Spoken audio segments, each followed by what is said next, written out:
Hello, this is your host, Tony Brewer, and welcome back to Christianity Now Streams. We hope you're subscribed and we hope you enjoy the topic for today. Today we're talking about a controversial topic that, quite frankly, stirs up a lot of trouble everywhere it goes. And that's this idea of what we wear to worship service or to Bible class.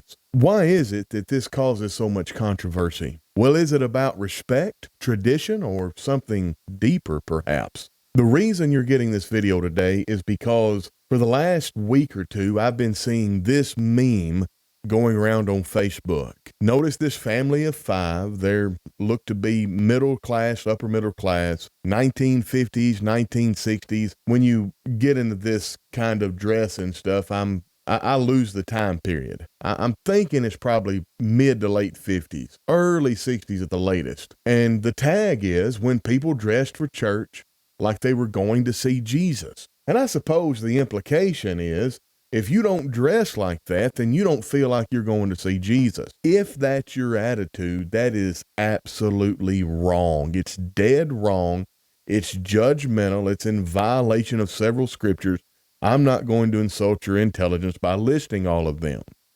But that being said, I do have a caveat here. You can go starting wherever you are and head east or west and keep going in that same direction until you circumnavigate the globe. And in every culture you come across, when you want to show respect and gravity for a situation, you do not wear common clothing. You quote unquote dress up. What in the world is wrong with, on the Lord's Day, Sunday, for the worship service, having a different set of attire? I remember whenever I was a child and I would be dressed by my mother on Sunday morning, we had our Sunday go to meeting clothes. Now, granted, we grew up in the deep country. We worked hard. We had about a 300-acre apple farm that we managed. I say we like I was doing anything that young, but you understand what I mean. And we lived in a very rural area. Like I said, it was the deep country. And we went to a little small congregation, the Mount Zion Church of Christ. And everybody there was dressed in their Sunday go-to-meeting clothes. Now, I do want to insert something here. It is kind of foolish to me, and I realized this from a very early age, that this mantra of, well, you want to give your best to God, so you dress in your best clothes. I think that's kind of absurd. For one, if your wife still has her wedding dress, that's the best dress she's ever owned. So according to that principle, your wife would want to dress up in her wedding dress. Well, I think that's absurd, quite frankly. But you cannot deny that if you were going to go see a secular official, somebody of utmost importance, you would try to dress to the occasion. Now, I know that there are people who say they wouldn't do it. I watch some political pundits and such like on the internet, and there's one particular that comes to mind who always wears a beanie, and he swears up and down that if he were going to go see the president of the United States himself, he would wear his clothes that he wears every day. I suppose I can understand that. You know, I went through a period of time throughout the years, not too long ago, back in 2010 to about 2013 there for about 3 or 4 years, I almost took a vow never to wear a coat and tie. Then I went to a seminary school in Memphis, Tennessee, where the uniform was a button-down collared shirt with a tie and a pair of khaki pants or some other kind of dress pants. And then if you went to worship on, you went to worship on Sunday, but going to worship on Sunday, you wore a coat with that ensemble. But I willingly submitted myself to the rules of that school, and so did every other student. So it wasn't any kind of religious thing. It's just that was the rules of the school. And if you wanted to attend the school and graduate, that's what you did. But when I graduated, I came really, really close to taking a vow that I would never, ever wear a coat and tie in the pulpit again. And even today, 10 years later, I typically wear a pair of blue jeans, a button-down shirt, and a suit coat jacket, like a blazer or something. I've been a long time since I've worn a tie. Now, why do I say all of that? Well, I'm not any less holy than somebody that wears a three-piece suit. I think the problem is both extremes. And I think maybe the reason the controversy is so sharp, I think folks just don't like being told what to do. I think folks just don't like feeling shame. And folks are so egocentric and they think everything is about them, to the point where if somebody shares a meme like this, they look at it and they can't just observe the Passover and scroll on by it. I remember talking to a person who does very professional quality videos, and he would release them on DVD back in the day. And there's a video about what to wear to church, how we dress. And how we dress, right, wrong, or indifferent, conveys something about what we think about what we're doing. And I told that man one time about how much I appreciated his video, and he thanked me, and he said, "You don't understand how much backlash I got from that video." Folks, the only thing in the video was, perhaps whenever we decide what to wear to worship service, we need to be as purposeful with what we wear as we are with everything else. Again, right, wrong, or indifferent, what you wear communicates something about what you think about what you're doing.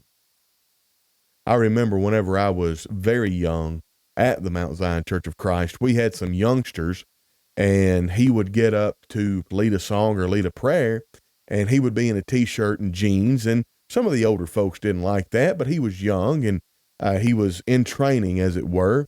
But then he would start to get up and he would have lewd advertisements on his shirt, or he would have a beer manufacturer on his shirt advertising for alcohol and such like. Well, we had to talk to him about that. So I don't think anybody's going that far saying that I can have a Corona beer shirt on, or a Bud Light beer shirt on, or anything like that, or a scantily clad woman.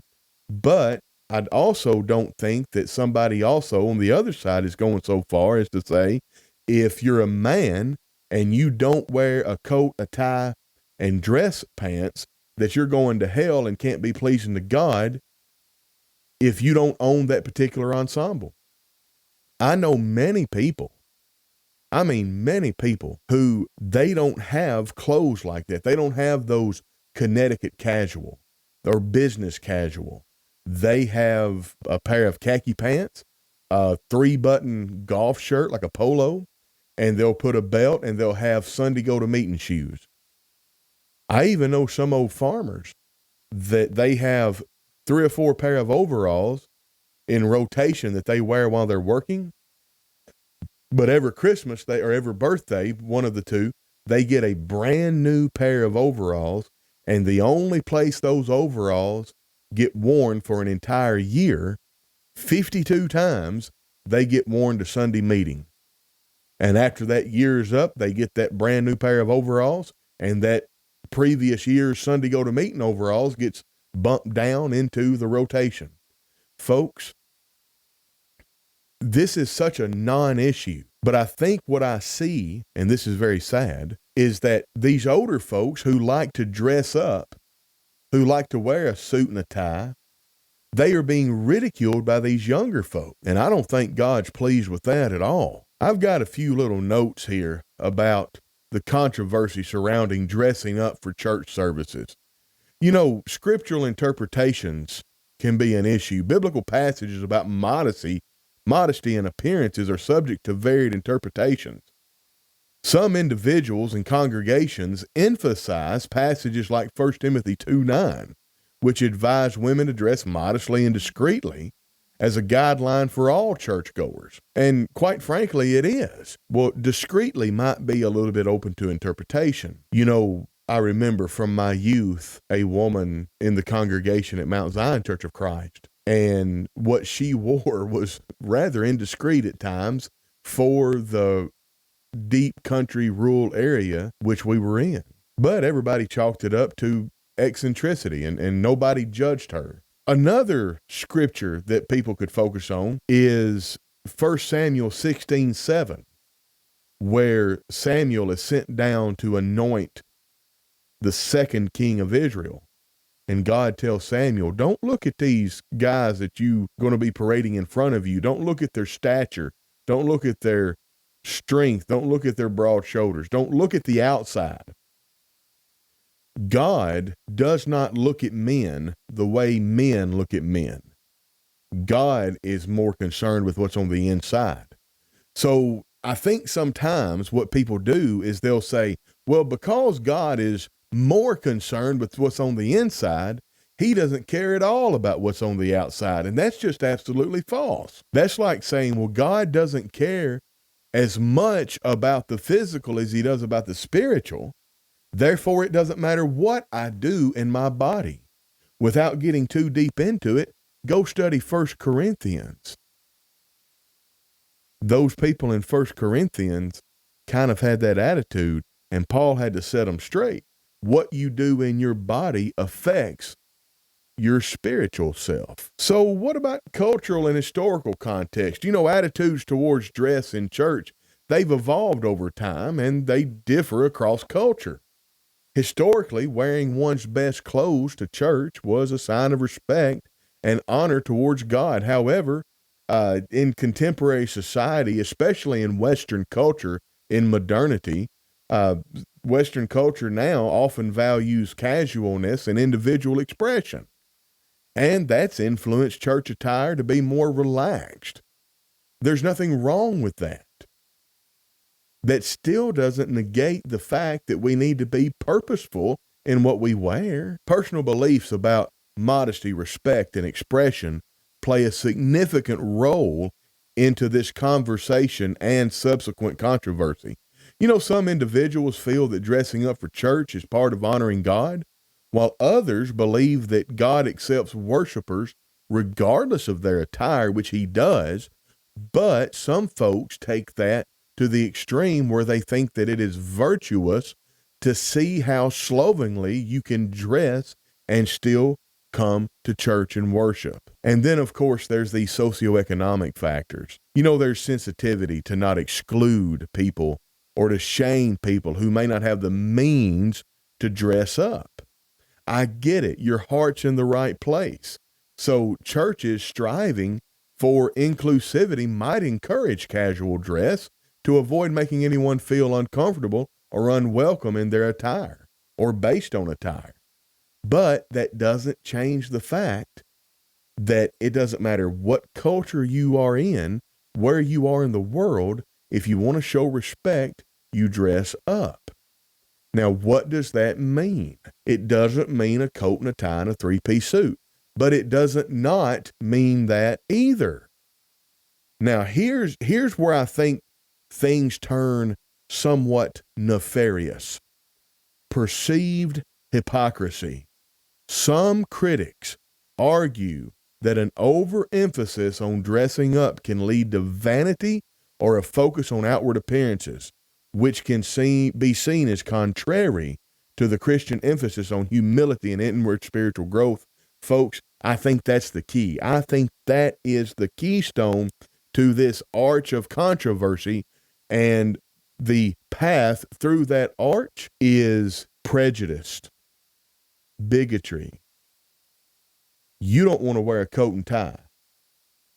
So you look at these scriptures that teach about the inward man and how God sees, and you take that as license to dress any way you want to dress. So then what you do is you attack people that hold themselves to a higher standard than you.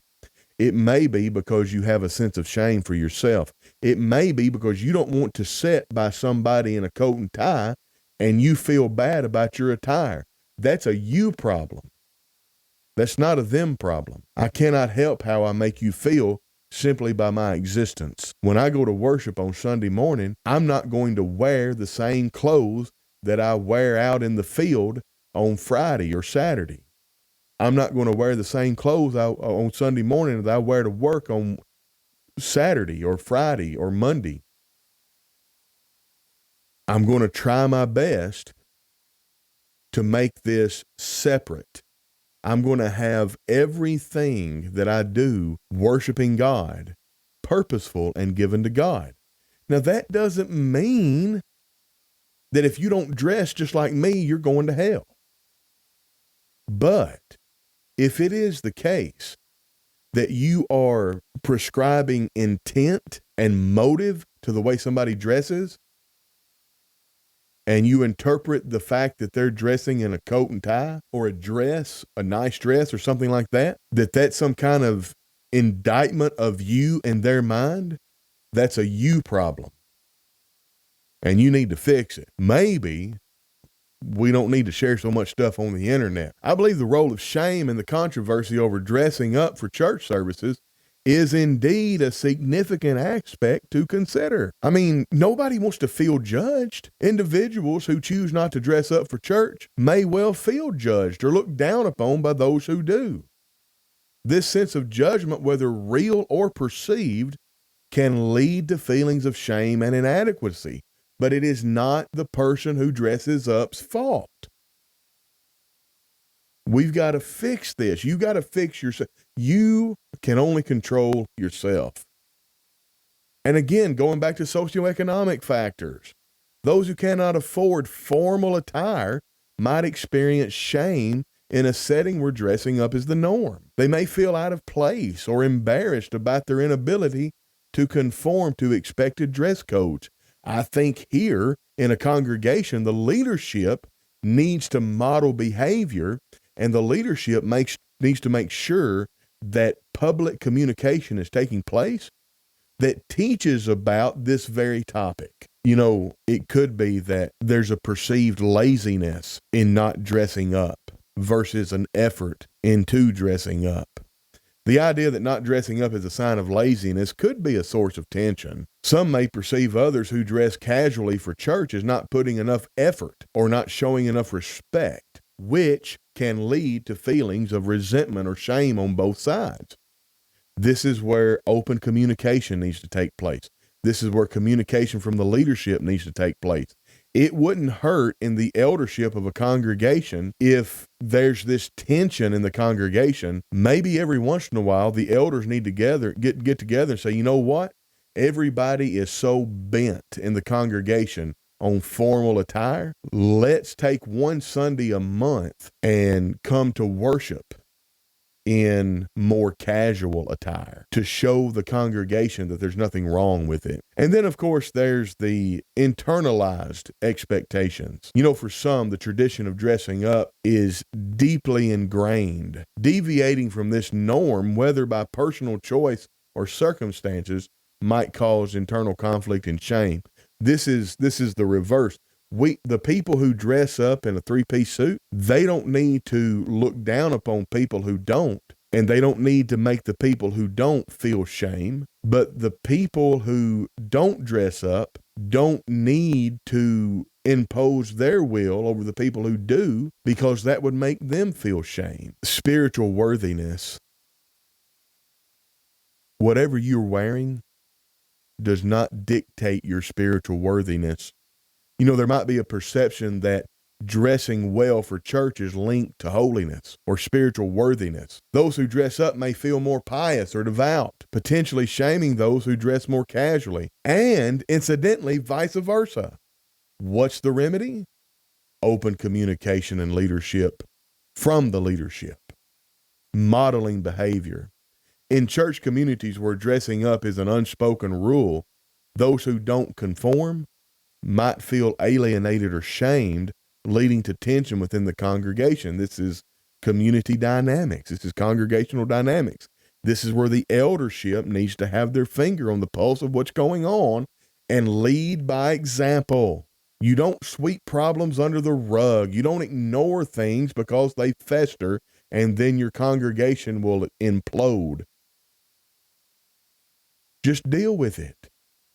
Lean into it. Never underestimate the power of brutal transparency and honesty, radical transparency and honesty. If the congregation where you are has this controversy, this tension in it, all of the elders need to go behind the pulpit, and they have one spokesman, but all the elders are behind them. So they are a force that is united, and you need to address this and address the congregation and say, listen, God has no dress code. There's no book, chapter, and verse in the Bible that is a dress code. If you want to dress in a 3-piece suit, God bless you. If you want to come in more casual attire, God bless you. Just don't violate any scriptures where God has legislated and you'll be fine. This can be a complex and multifaceted issue, but I think the thing we might need to do is stop sharing memes like this on the internet and be way more understanding of our brothers and sisters who don't hold exactly the same convictions as we. And if you see a meme like this on the internet, don't go and pick a fight, because guess what? 99 times out of 100, it wasn't about you. I don't know who sung this song, but I remember the song, You're So Vain. You probably think this song is about you. Are you so vain you probably think that meme is about you? The person that shared this meme was not saying that you can't be holy unless you wear a 3-piece suit. The thrust of the meme is we need to be purposeful with what we wear. If we wear casual attire, if we wear formal attire, whatever, let's understand that what we are doing is going before Almighty God. And we are worshiping the Creator of the universe in His presence. Maybe we think a little bit about that. I hope I've said something here that's helped you. I hope that I've encouraged you maybe to observe the Passover on things whenever you see them on Facebook. And I hope that if before you were dead set against any kind of dressing up, I think it's a net positive if everybody in Christendom would wear the clothes of their culture that shows respect and communicates respect, whatever that is. That's all I've got here, folks. It's been Tony Brewer with Cogitations of Christianity Now. I hope you like, subscribe, and share, and consider supporting us. And the ways to do that will be in the show notes. God bless, and we'll catch you on the next one.